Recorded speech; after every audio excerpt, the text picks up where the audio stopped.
Olá, pessoal! Vamos então para a nossa segunda aula. Lembre-se que nós estamos trabalhando com a disciplina Fundamentos da Educação Infantil. E eu volto a dizer, essa disciplina é linda. Quando a gente começa a compreender, não é, o desenvolvimento da criança, qual é o nosso papel em relação à criança, não só como mãe, como pai, mas também como educadora, como professora, a nossa missão fica muito mais bonita, fica muito mais importante. Então, essa aula de hoje, essa segunda aula nossa, nós vamos trabalhar a educação infantil e as concepções político-pedagógicas. Volto a dizer a vocês, leiam com atenção no nosso material, essa aula 2, porque ela é um pouco extensa, mas ela é extremamente necessária para que a gente compreenda quais são as concepções, as ideias em que a educação infantil se fundamenta. Nós sabemos que em cada época da sociedade, a sociedade vai mudando, a escola tem que mudar. Cada concepção social, a escola também vai aderindo. Por exemplo, eu disse aqui que na Revolução Industrial, após a Revolução, a mulher foi para o mercado de trabalho. Vocês perceberam que a mulher, a família, as mães se adequaram ao contexto social. Antes da Segunda Guerra Mundial, a mulher tinha 12 filhos, 15, 20, vocês devem conhecer famílias assim. Hoje, nós temos quase que família de filho único, não é verdade? Então vocês veem, é uma riqueza, um progresso? Não estamos avaliando isso. Estamos avaliando, ou melhor, comentando de que a educação, ela é um processo histórico social. Portanto, a escola, a educação, as famílias, elas vão se transformando conforme o contexto social que nós vivemos. Nós estamos vivendo no país uma situação econômico-financeira terrível. Isso está afetando as nossas famílias. Dentro das nossas casas, as nossas escolas têm pouco recurso, observaram?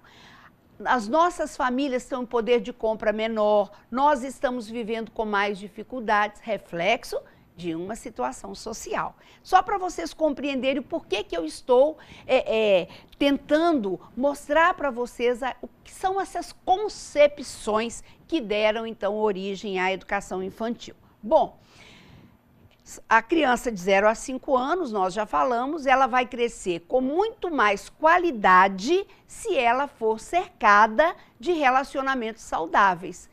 Pais que amam, que cuidam, professores que ensinam, que estão ali para educar a criança, para cuidar, é lógico, né?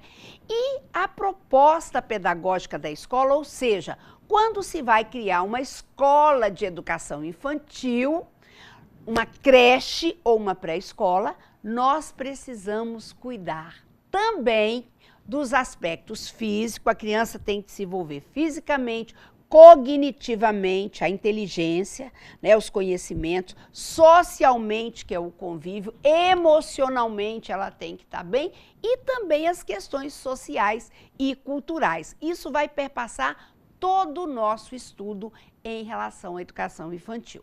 Bom, aí nós vamos começar então com esse primeiro embasamento pedagógico, que é a visão sociológica, vem do social, ou seja, ao criar uma escola, nós precisamos ter em mente de que a criança é um ser social, ela não vive isolada, ela vem de um contexto social, ela é um sujeito, portanto, ela vem de uma cultura que tem ideologias, que tem práticas, costumes culturais diferenciados. Ninguém vive isolado, eu não posso criar uma escola da forma como eu penso, eu tenho que construir uma escola conforme o contexto social das crianças que vão estar nessa escola. Bom, e aí é imprescindível, né, que a gente leve em consideração a história de vida das crianças. É por isso que a gente tem que conhecer os pais, nós temos que conversar com as mães, nós temos que acompanhar o dia a dia da criança.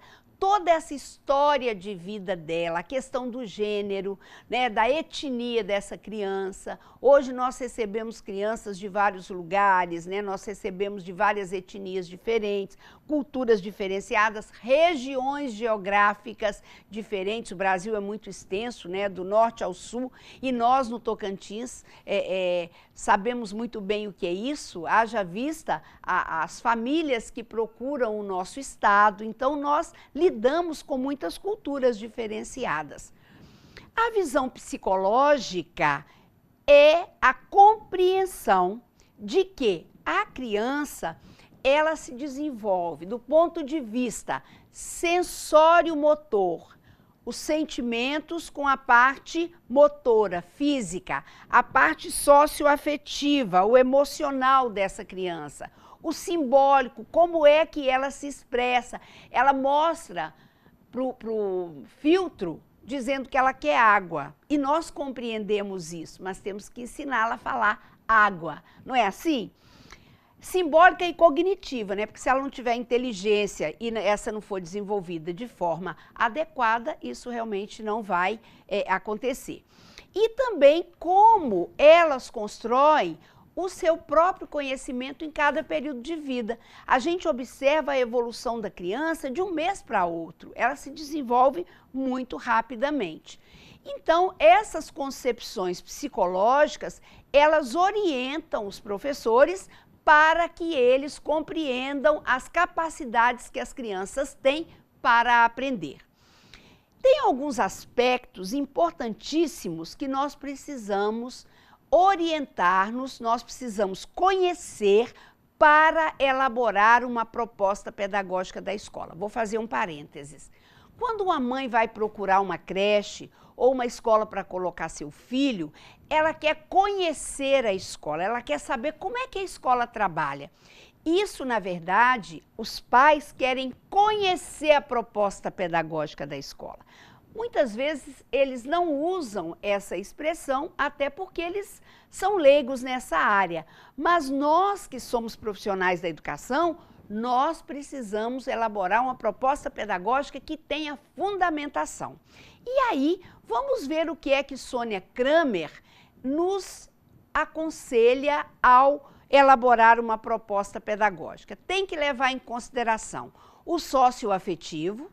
Nós já falamos aqui, a criança tem que ter a autoestima elevada, ela precisa ser bem tratada, estimulada, reconhecendo-se como um sujeito naquele meio que ela vive.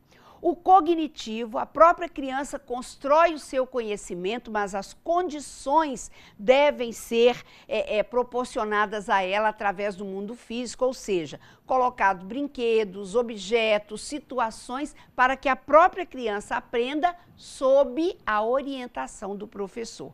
O linguístico, que é a linguagem que ela vai desenvolver, né, verbal, aquilo que ela fala, e o não verbal, os gestos, as expressões, o corpo, enfim. Olha, muitas vezes a gente escuta a mãe dizer assim, depois que eu coloquei meu filho na creche, meu Deus, esse menino está como um papagaio falando. Vocês já ouviram isso? Por quê? Porque o contato com outras crianças e a estimulação faz com que a criança desenvolva a linguagem. E o psicomotor, que é a psicomotricidade, ou seja, o nosso corpo, o corpo da criança, ele vai se desenvolvendo de acordo com o quê? Com o psicológico dela. Se ela é uma criança que emocionalmente está bem, que ela é uma criança tranquila, cercada de amor, de atenção, é claro que ela vai aprender a falar mais rápido, aprender a movimentar, tudo muito mais rápido. Não é rápido que eu digo no tempo certo, né, gente? Porque o objetivo da escola não é apressar nada, é desenvolver, criar condições para que a criança se desenvolva no tempo certo. Bom, então a organização desse trabalho pedagógico na educação infantil, ela deve se pautar por 3 eixos básicos. Olha que interessante.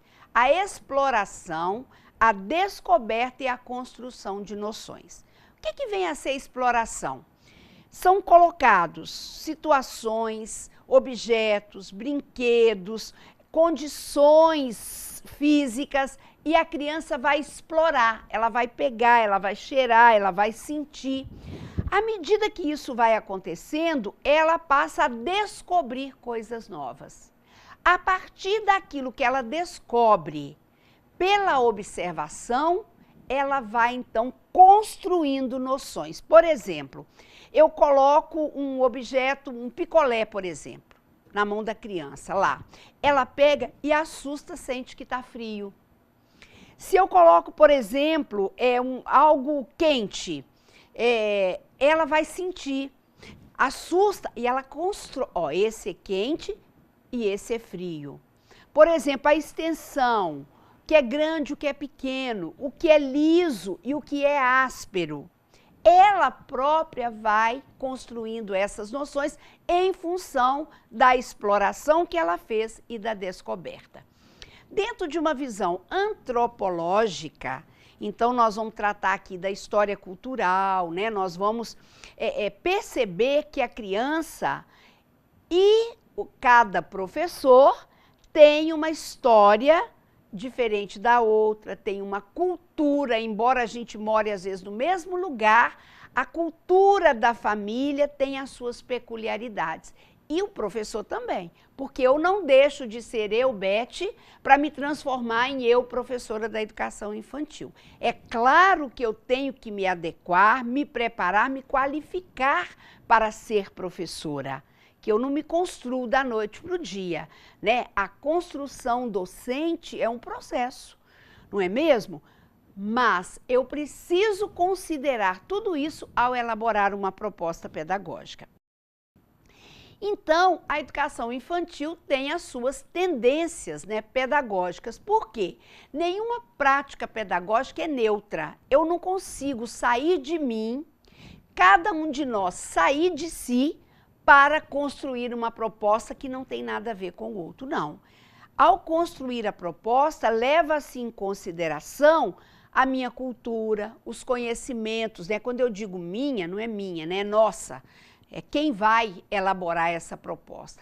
Tudo isso vai interferir, a minha forma de ver, os conceitos que eu já construí, os conhecimentos, mas eu tenho que construir uma proposta pedagógica que seja pautada na liberdade para a criança, na autonomia, nos valores. Tanto, né, nós estamos vivendo aí a inversão de valores na sociedade, a gente precisa cultivar isso desde que a criança é pequenininha e entra lá na creche, né? E a própria diversidade, que hoje a gente vive numa sociedade em que tem uma diversidade de gênero, de cultura, de tudo. E nós precisamos considerar isso ao elaborar uma proposta pedagógica. E aí nós temos um teórico, que é o Jean-Jacques Rousseau, eu vou chamá-lo de Rousseau, né, porque ele já é meu amigo, né, vamos dizer assim, que faz anos eu gosto muito da postura de Rousseau, que ele fala que a proposta pedagógica, ou melhor, a educação, ela tem que ser pautada, ela tem que ser embasada nas fases de desenvolvimento da vida da criança. Isso precisa ser levado em consideração. E Rousseau, ele criou uma proposta educacional que combatia o preconceito, o autoritarismo e todas as instituições sociais que violassem a liberdade da criança como ofensa à sua própria natureza, porque o homem nasceu para ser livre. Então tem as tendências da educação, né, infantil, a tendência romântica, que o próprio nome já diz, a cognitiva e a crítica. A tendência romântica, as crianças são vistas como flores que moram no jardim, que são regadas e vão se desenvolvendo através do currículo escolar. Essa tendência romântica, a criança se desenvolve, né, dentro de um processo natural, com caráter lúdico, de acordo com os interesses e necessidades da criança. E também nós tivemos grandes pensadores na educação infantil. Froebel, De Crowley e Maria Montessori. De Crowley e Montessori eram médicos e Froebel era um biólogo. Então, eles criaram, né, contribuíram com suas teorias para a construção da educação infantil. Eu gostaria que vocês vissem isso com muito detalhe lá no nosso material. E depois a gente vai conversar no fórum a respeito disso, tá? E aí diz o que Froebel, né, pensava a respeito da cooperação entre as crianças, que o desenvolvimento deveria ser natural, né, que a construção mental provoca o desenvolvimento cognitivo, e a proposta pedagógica dele, eu coloco a foto dele aí novamente, que é criada, baseada, melhor dizendo, num currículo por atividades. De Crowley, né, também fala dessas atividades didáticas criadas, ou melhor, baseadas nos centros de interesse. O que eram os centros de interesse? Tudo tinha que voltar para o interesse da criança. O interesse que parte da observação, da associação e da expressão. E Maria Montessori, ela era médica e ela criou um método para crianças com deficiência mental aprenderem. E explorava o próprio corpo, que era uma educação para a vida, tá? Que parte do concreto para o abstrato, e os materiais didáticos foram criados para a educação infantil por Maria Montessori. A tendência cognitiva, que também nós temos, né, que é a expressão da inteligência, do conhecimento, que nós temos como base o Piaget, que todos vocês conhecem, né, Jean Piaget, que é o método, ele usa o método clínico e a teoria psicogenética que ele criou para que as crianças aprendessem. Piaget, ele teve 5 filhos e ele casou-se com a sua assistente chamada-se Ana. E ele observou as fases dos seus filhos para construir a sua teoria piagetiana. Por isso é muito importante na psicologia, vocês vão estudar muito Piaget. Na atualidade, o Piaget é um grande nome, uma grande expressão que deu origem ao que nós trabalhamos hoje, né, com a teoria construtivista, ou seja, com a construção do conhecimento. Nós temos aí a tendência crítica, que foi criada na pedagogia de Freinet, que parte de atividades e técnicas, né, bem tranquilas, aulas passeio, desenho livre, jogos, oficinas, o ensino feito por cooperativas. Então, Freinet contribuiu também muito com as suas ideias para a educação infantil. Ele tinha a visão de trilhar na direção de que o aluno seja o protagonista da proposta pedagógica, ou seja, para Freinet, o aluno deve ser o centro das atenções, o elemento principal na educação. E aí, nós temos Emília Ferreiro, Constance Camille, Trevart e Brunner, que também basearam suas teorias em Piaget. E as ideias desses teóricos, então, elas valorizam o quê? A relação interpessoal, né, o respeito à individualidade, o equilíbrio emocional, o aprender a pensar e a resolver problemas com autonomia. Viram como eles, né, podem, então, e contribuíram muito para a fundamentação das nossas propostas pedagógicas para a educação infantil? Então, vocês, quando forem construir uma proposta pedagógica ou analisar, vocês precisam conhecer as ideias desses teóricos para compreender aquela proposta, saber analisar e ou construir, que eu sei que muitos de vocês terão essa linda experiência. Concluindo a nossa aula de hoje, então o que nós vimos? Nós compreendemos aqui as concepções pedagógicas, a tendência romântica, a cognitiva, a crítica, e vimos que o percurso histórico conceitual, não é, são aqueles fundamentos que deram elementos para a construção de uma proposta pedagógica. Gente, bons estudos para vocês, né? E até a nossa próxima aula.